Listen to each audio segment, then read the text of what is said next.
हे तालव्य वर्ण कोणते आहेत? तर या ठिकाणी तालव्य वर्ण हे च, छ, झ, झ, य हे स्पर्श व्यंजनातून येतात आणि त्यामध्ये अंतस्थ य, महाप्राण श, ह्रस्व स्वर ई, दीर्घ स्वर ई आणि संयुक्त स्वर ए आणि ऐ या वर्णांचा उच्चार करत असताना काय होणार आहे? तालव्य उच्चार होणार आहे. म्हणजे ती नेमकी प्रोसेस कशा पद्धतीने होते ते पाहण्याचा प्रयत्न करूया. ओके, तर या ठिकाणी लक्ष घ्या, तालव्य वर्ण यालाच आपण तालू म्हणतो किंवा टाळू असे म्हणतो. आपल्या मराठीमध्ये जो देशी शब्द आहे त्याला टाळू असं म्हणतात. ओके, तर या तालव्य वर्णामध्ये कोणते भाग आहेत ज्यांचा उपयोग होणार आहे? तर एक आहे जीभ, दुसरा आहे दात आणि तिसरा आहे टाळू म्हणजेच तालू.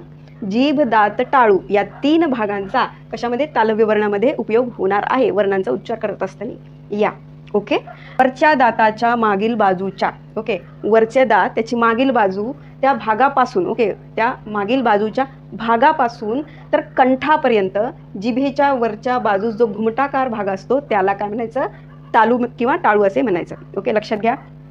तर या ठिकाणी हे काय म्हणते? दाताची ही वरची बाजू, हे ठिकाण काय आहे? हे तालव्य ठिकाण आहे, तालूचं ठिकाण आहे. आपण चित्राद्वारे ते समजून घेण्याचा प्रयत्न करूया आणि प्रॅक्टिकली जेव्हा तुम्ही कराल तर तुम्हाला लक्षात येईल की नाही. तर या ठिकाणी बघा जीभ आहे इथे. ओके, आता या ठिकाणी ही जी संकल्पना प्रोसेस आहे त्या प्रोसेसनुसार जाऊ. तर वरच्या दाताच्या मागील बाजूच्या भागापासून, आता वरचा दात त्याची मागील बाजू इथे असते आणि ती मागील बाजूचा जो भाग आहे त्या भागापासून कंठापर्यंत, मग कंठापर्यंत म्हणजे इथपर्यंत. ओके, लक्षात घ्या, वरचा दात वरच्या दाताच्या मागील बाजूपासून जो घुमटाकार भाग आहे आपल्या वर तोंडाचा त्या घुमटाकार भागापासून काय होतंय? कंठापर्यंतचा जो भाग आहे तो भाग काय आहे? तालू आहे. आपण त्याला टाळू असे म्हणतो. यामध्ये काय होते प्रोसेस? तर जिभेचा स्पर्श वरच्या दाताला होते. ओके, जिभेचा स्पर्श वरच्या दात आणि टाळूला होऊन या वर्णांचा उच्चार होतो, त्याला तालव्य वर्ण असे म्हणायचं. ओके, स्पर्शव्यंजनांपैकी च, छ, ज, झ, य हे स्पर्शव्यंजनातील आहेत. त्यातही आपण डिवाईड केलेलं आहे.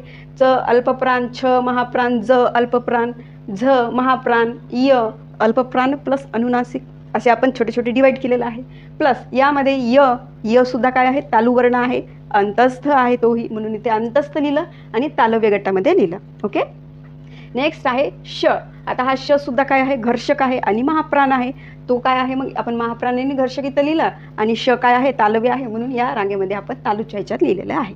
ओके, नेक्स्ट आहे ह्रस्व ई, दीर्घ ई आणि ए आणि ऐ हे 2 असे हे संयुक्त स्वर, हे दीर्घ स्वर, हा ह्रस्व स्वर हे सुद्धा कसे आहेत? हे तालव्य वर्ण आहेत.